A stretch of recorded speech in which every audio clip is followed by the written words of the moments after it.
Good morning. Welcome to Let's Talk About It. Somebody's got to say it. I'm your girl, Lavonda, and today I'm going to be on episode 4, part 3 of my testimony. Last week I finished off with meeting my boyfriend at that time's mom, who was sanctified, and meeting a pastor that drawed me into the church. Now, I was at this church for 22 years, growing and still, learning things. And, like I said, it was very new to me because I didn't know anything about sanctification. But I did notice, however, that when we went to like district meetings and things like that, and these women of old, when I would go down with prayer, and they'd be around me and they'd be hitting me in the back and patting me on the head and come on up in the mind. And they, when you're not used to that and you have a fighting spirit, you be ready to fight somebody popping you and hit you upside the head and all like that. Because I had no idea, or did I understand. But I thank God for them. I thank God for them. Because I had to tell my pastor one day, I was like, like at a pope, can you ask some people to stop hitting me? I said, because I ain't delivered. And he just laughed at me. He never said anything. He just laughed. I said, because that hurt. So then it got to a point where I really just, kind of stopped going down to the altar and stuff and just got my little praise on from where I was at. But I was still, dibbling, dabbling in between my lifestyle and trying to change. Like I said, I won't tell anybody that it's an easy process. But I do know one thing, that when you're trying to make a change, trust me, you're going to get hit left and right. The devil's going to come at you full force with everything he's got, because he don't want that change. Like I said, he stole my identity at a young age, and that's what he wants to continue doing to other people. So if you have made a conscious decision to change your life and to serve God, know that the enemy is going to come at you with everything he's got. The road won't be easy. It took me 7 years to get delivered from a fighting spirit. 7 years. Because when I said fought, I fought. You could look at me sideways and I was ready to get you. But with that being said, the next thing, while I was a member of this church, one day, let me double back. While I was at this church and still trying to make a change, and I saying that, I was still going to be surrounded by, an environment that I didn't want to be around. So me, I knew I was smart and intelligent, because I'm smarter than most people give me credit for. I know how to do a whole lot, but I have also learned to keep your mouth closed. So I tell people the word Navy stands for never again volunteer yourself. It's funny now, but anyway. So I joined the military and got in a lot of trouble because I didn't like people yelling at me or yelling in my face, because it was a trigger for me. Because of the things that, I didn't do it growing up. And like I said, I was still broken and bitter and mad and angry.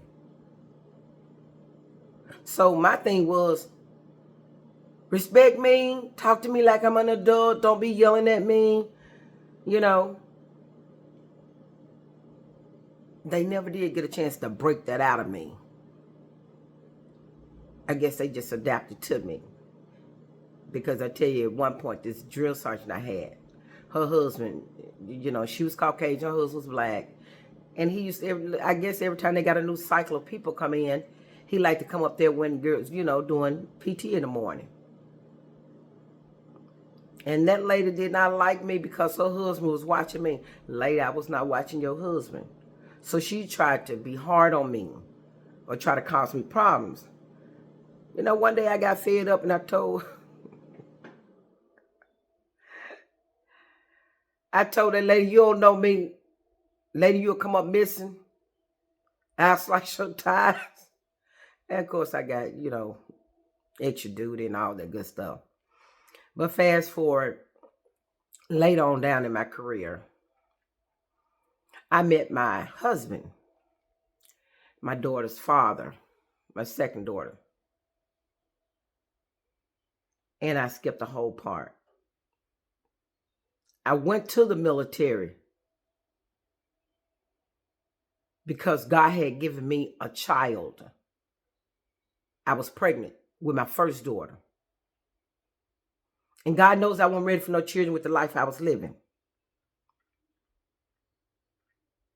But I know now that God gave me that child to save my life, even though I was in denial till I was like 6 months. Because I even listened to a girl tell me how she used to kill her baby. She drank some turpentine. And I tried to drink some turpentine. But my baby survived and she's thriving. See, all my children, they were born with gifts. Even though enemy tries to overtake their minds, I know whose they are, who they belong to. So I went to the military so that I could provide a better life for my child that didn't involve putting her in any danger.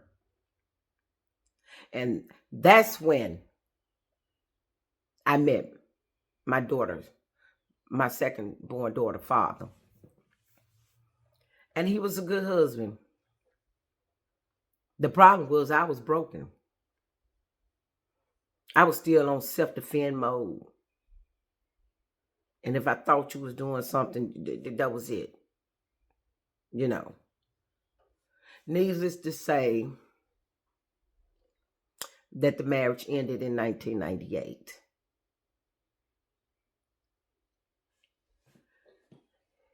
And I got out of the military and came back home.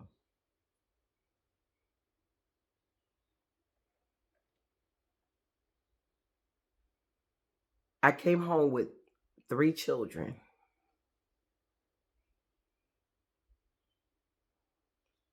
And it's like I had a setback with the military. Because there were many nights I would call my pastor on the phone. And I would tell them, I would wake them up, and I thank God they was there for me. They let me call them 3 or 4 o'clock in the morning. And I was like, y'all need to pray for me because I'm about to snap. Yeah, I did. Oh, it was serious. But anyway, I got back home. And this is why I know that people can do whatever they want to do. Because when I got back home, I knew I didn't want to be at home.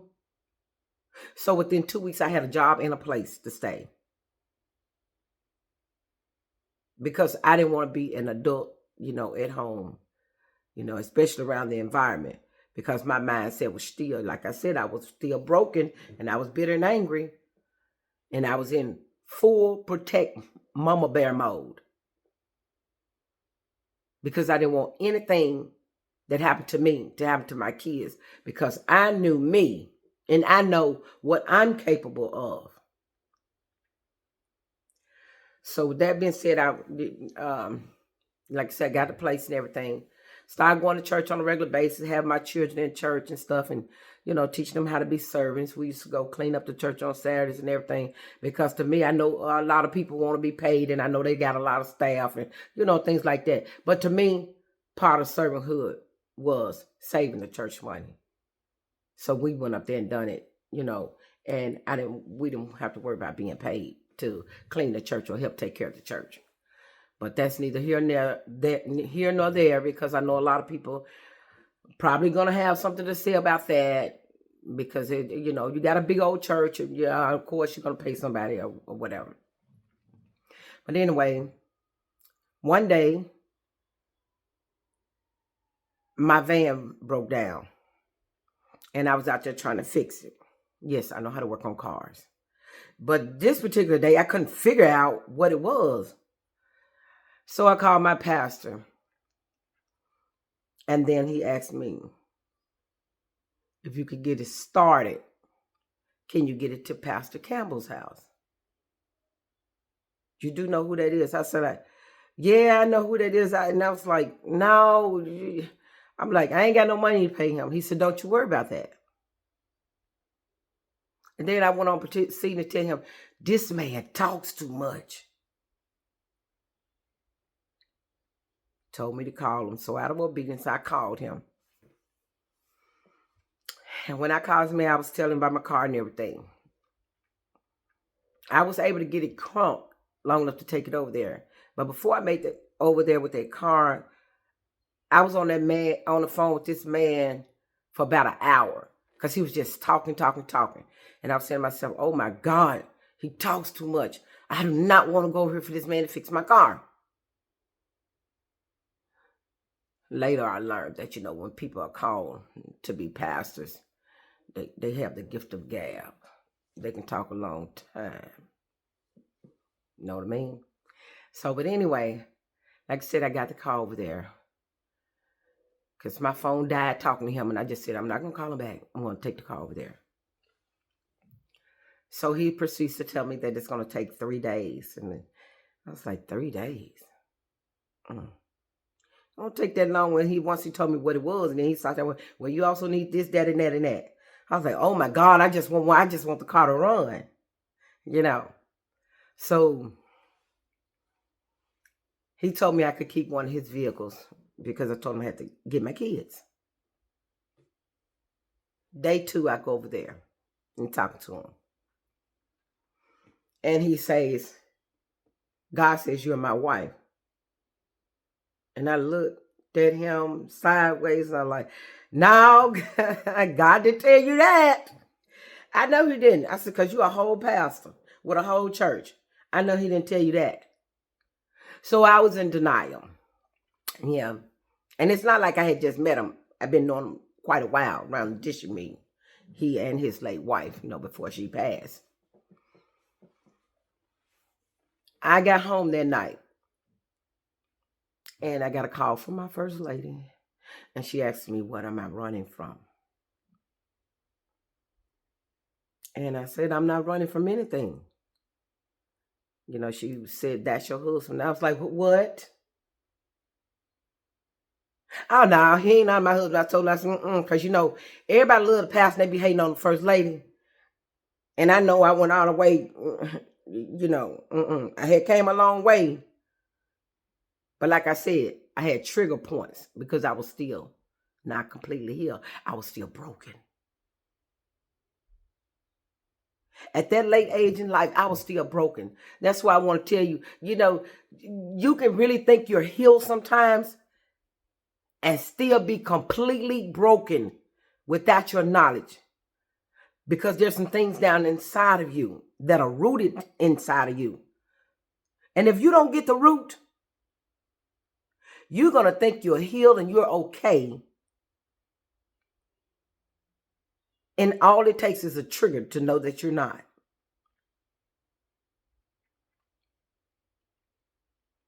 Even though I had a mindset of my own and, I was like, no. But as she continued to talk to me, she said, it's time for you to stop telling God what you don't want to do. You did not go through everything you went through in your life for nothing. You went through it to help somebody else. It didn't click at that moment when she said that because I was still mad because some fact she confirmed what this man saying to her and I didn't understand. Day 3, I go back to his house thinking that my car should be ready. And he's taking his time to keep me coming back and forth over there. That 3rd day, he asked me, do I know how to cook? Yeah, I know how to cook. So he wanted me to cook dinner. I cooked dinner and I brought dinner over there for him and his 3 girls.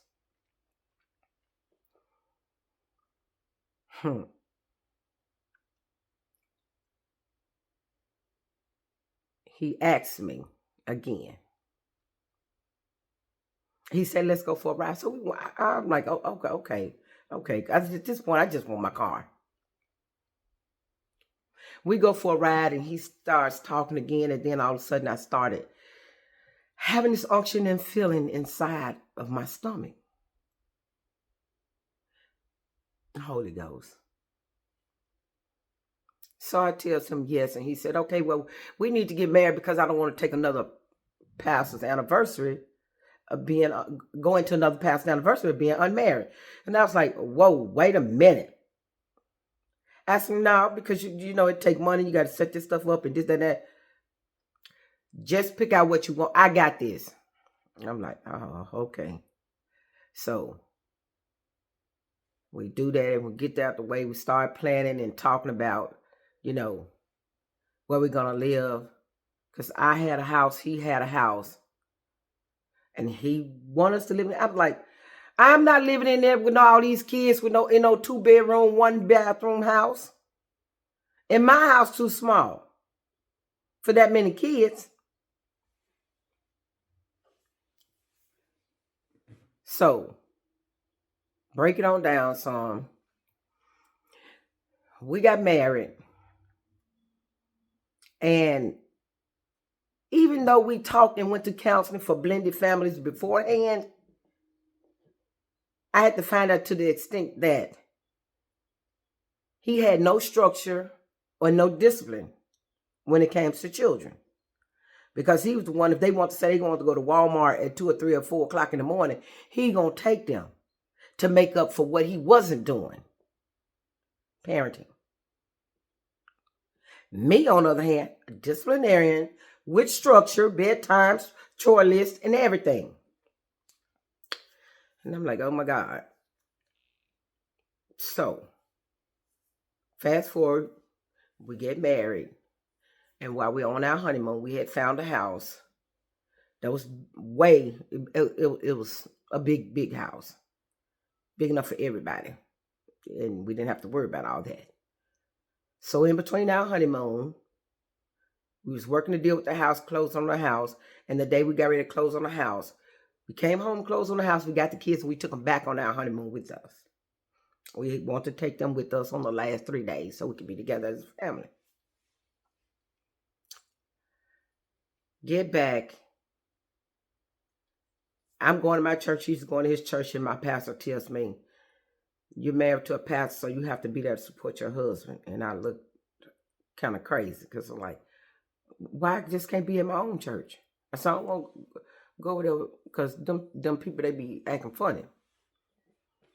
He said, well, you got to do it. And he said, I wouldn't be a good leader if I didn't tell you to go over there and support your husband. Even though I want you here, you need to be with your husband. So got over there, went to church with my husband, saw the church, went in, and I said, okay, we got work to do. Y'all, I went to this church with my own money out of my own pocket. I fixed the church up. I painted by new curtains, new blinds. We cleaned the carpet, everything. I fixed the women's bathroom up, had it remodeled, mirror, everything in there that wasn't in there, mirrors, so women can see themselves, fixed it up real nice. And we fixed the men's bathroom up and everything. And don't you know, these folk got mad. They told me I thought I was somebody. Told me I was coming in there taking over the church because I was making it nice.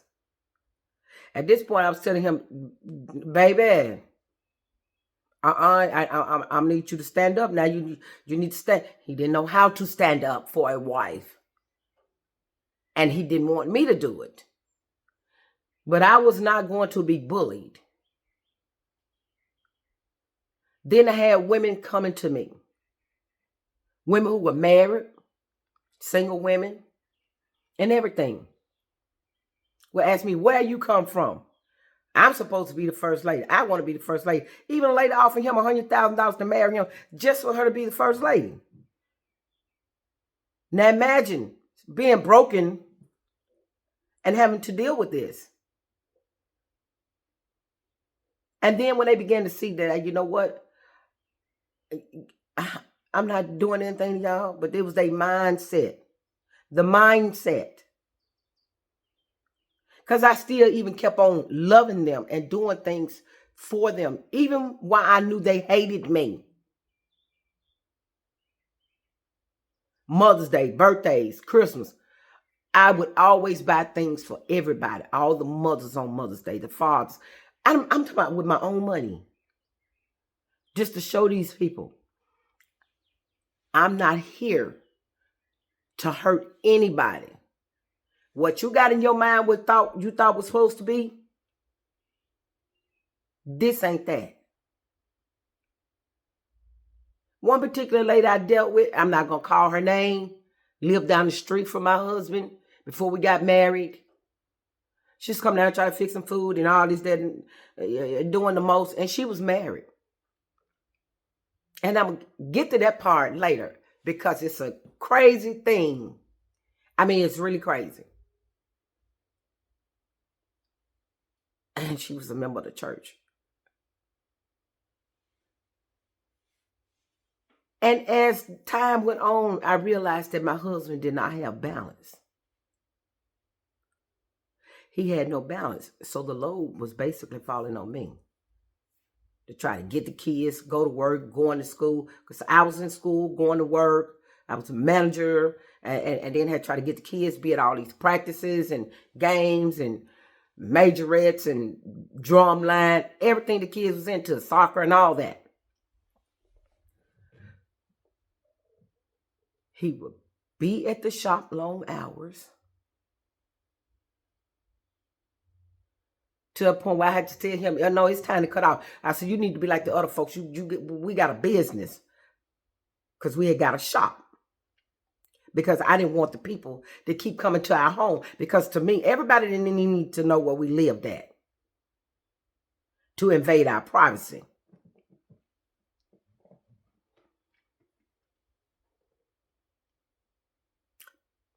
People will call him, church members, even ones with husbands.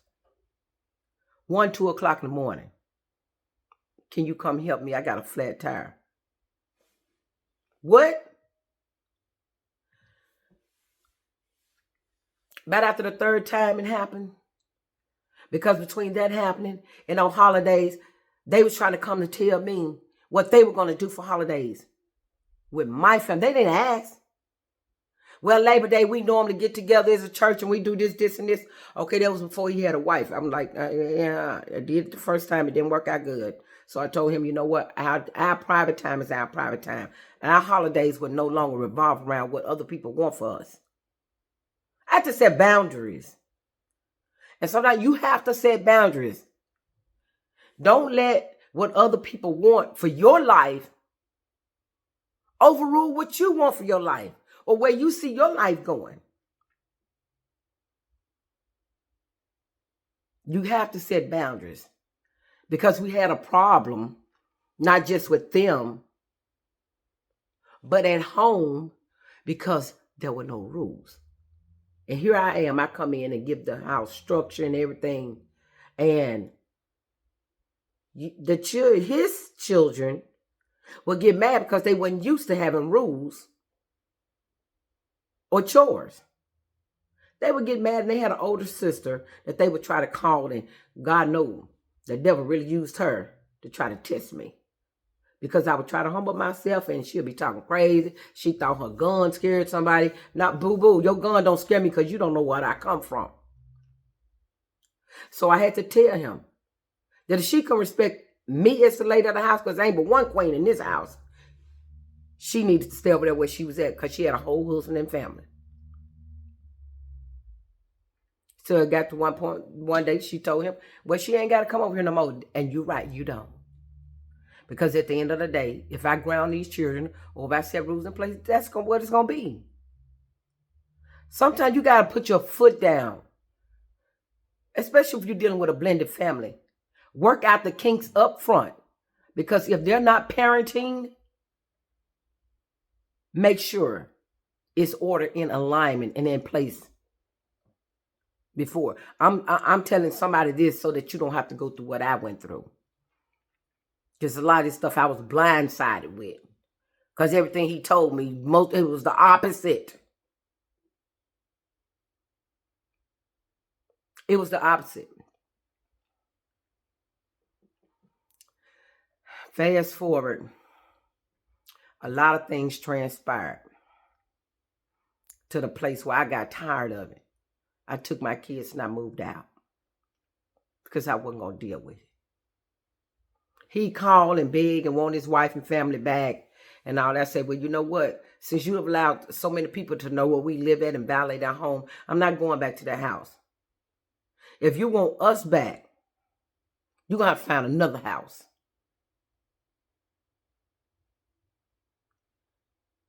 And instead of having to find another house to buy because we were buying it, he was finding one to rent.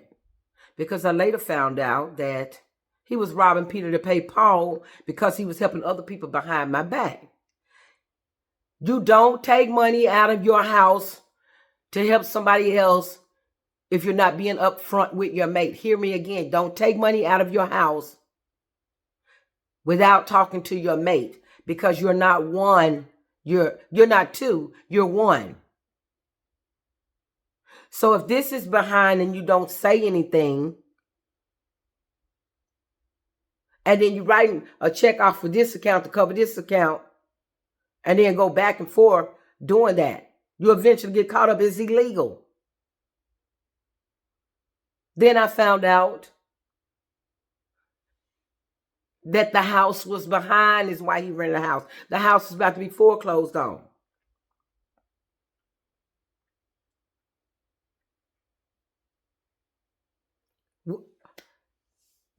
Once he found the house, we go to Shoney's to sit down for breakfast. And we were talking. And he got a call from this guy who he claimed know millionaires and all this stuff, trying to get my husband to invest in something. And I told him, that man can't be attached to no millionaires driving a broke down Pinto. His car been sitting up at your shop for a month, needing a motor. If he was connected like that, why he ain't got no motor put in his car? I said, think. Well, he want me to come in. I said, no, what's more important? This is where your balance going to come in. What's more important? Going to meet him or fixing your marriage? And don't you know when he told that man he wasn't coming, that man got mad and threatened my husband?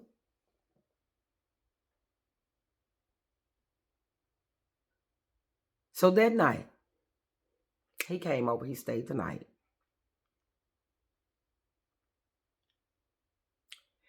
He gets a phone call about 1:30 in the morning.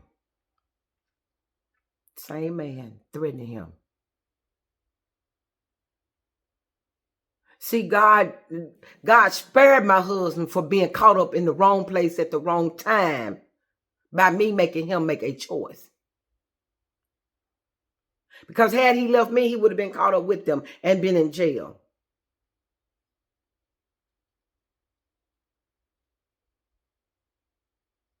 But he had sense enough to actually stay because he knew that I was serious.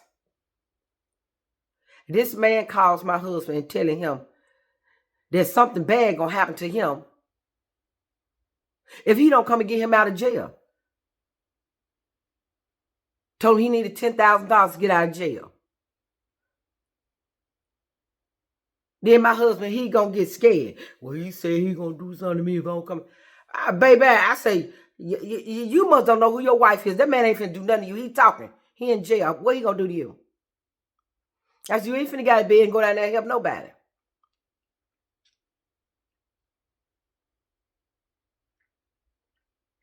So we made plans to take the weekend and go away. I'm teaching him how to balance. Work, life, church balance. So I go on and waiting. Calling his phone, no answer. To me, that wasn't like him. So, fine. Get up Sunday morning, get the kids, we go on to church.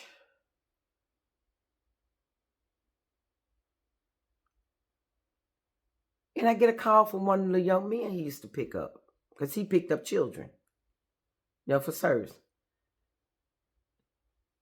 And he said, First Lady LaVonda, is Pastor Campbell come pick us up? I said, yeah, he ain't made it there. I take that back. We hadn't made it to church and we were on our way. So I tried to call him again. Then so I called Deacon Norrie. And I asked him to go up to the shop because sometimes he'll work late at night. And like I said, no work-life balance. He'll be working on the car so long he'll fall asleep on the couch up there at the shop. So Deacon Norrie goes up to the shop to see if he was there.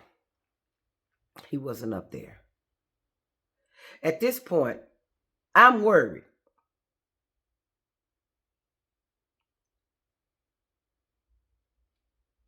So I calls the police. The kids on their phones calling other people. I'm calling police. They're talking 24 hours. I was like, ma'am, I can't wait no 24 hours. I know my husband. He will not just disappear or not pick the children up for church. He's the pastor.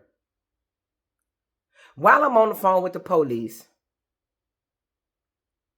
my stepdaughter gets a call from her sister who happens to go by the house and saw his van there.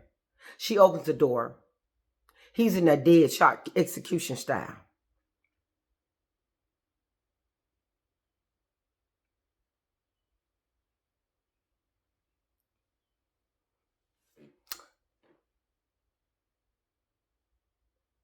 We leave and go to the house.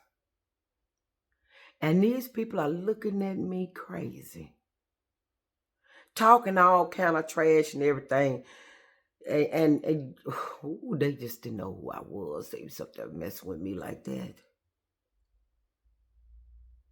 This next thing I'm finna tell you gonna help y'all to deal with this church hurt, as y'all call it. I don't go to church no more because I got hurt in the church. The whole church didn't hurt you. It was a person that hurt you, or maybe a few people. But the church didn't hurt you. So don't use that as an excuse anymore because you don't want to go to church.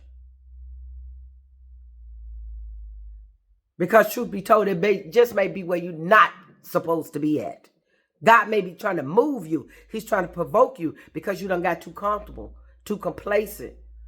So he's trying to move you somewhere else. But instead of you allow him to move and praying and asking him, where do he want you to go? Where is he trying to move you to?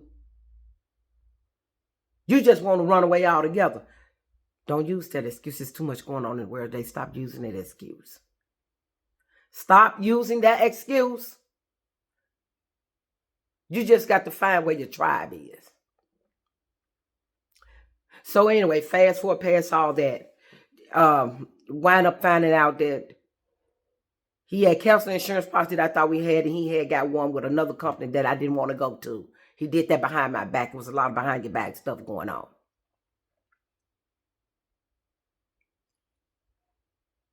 We have his funeral at the graveyard. This insurance man comes. And he goes around telling his whole family about a policy that he had. I wanted to do something to that man, but guess what? God gave him a long, slow, painful death. Because he didn't understand who he was rising up against. And I didn't fully understand who I was in God. But I thank him that I know now. So I let people treat me or say or do whatever they want to. I don't care what title position is. But I know one thing for sure. God will avenge me.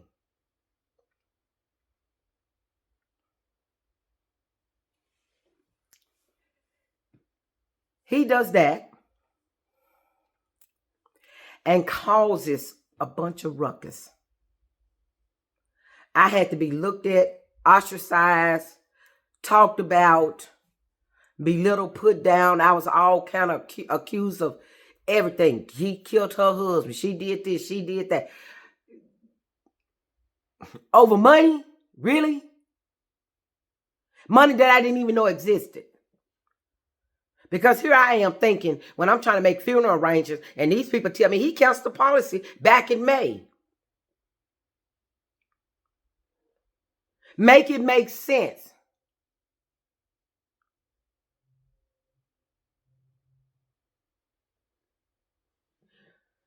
Anyway, the money wound up being tied up for some years because his daughter came along and she thought she was entitled to something that she was not. That she was not.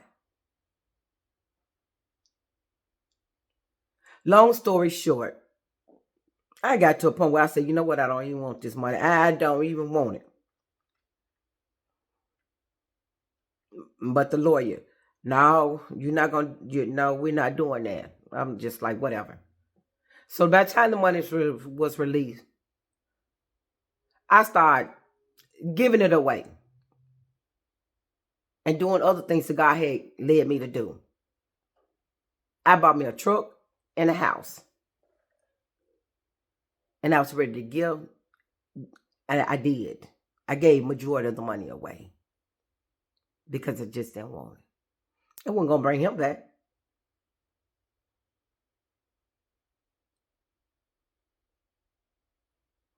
But the very people in the church that should have been loving on me was talking and whispering behind my back. But I thank God for my first lady, Lily Pope, because that lady held me down and she kept me from clowning. She really did. Because I was ready to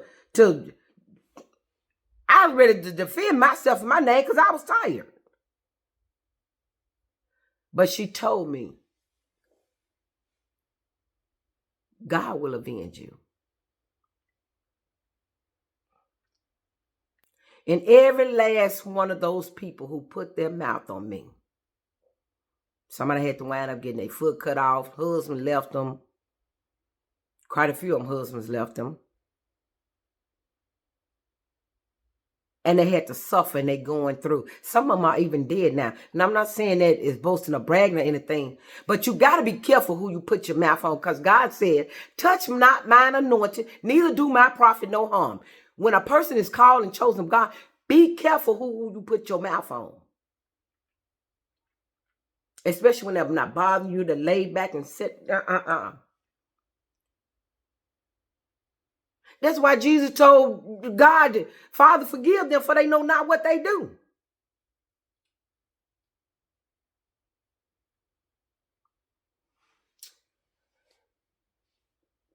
I dealt with that for years. And after that, I stayed single for 10 years. Because I was trying to get me together. And at that point, all those triggers, I knew that something was not whole in me.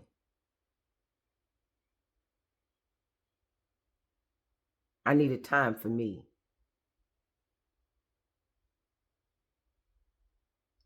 That's all I'm going to share for today. And I will conclude the rest of my testimony on next week. But thank you for tuning in to Let's Talk About It. Somebody's Got to Say It. Episode 4, part 3 of my testimony. I hope my word encourages and helps somebody. Because you don't have to live in a defeated mindset. I don't care what you've been through.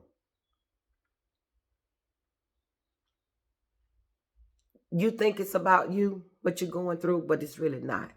It's somebody coming behind you that's going to need the oil that's on your life. Even if you don't know you have oil, I promise you, if you went through any kind of hell and high water in life, you have some oil. And an olive has to be crushed, bruised, stoned, and everything before it produces that pure oil.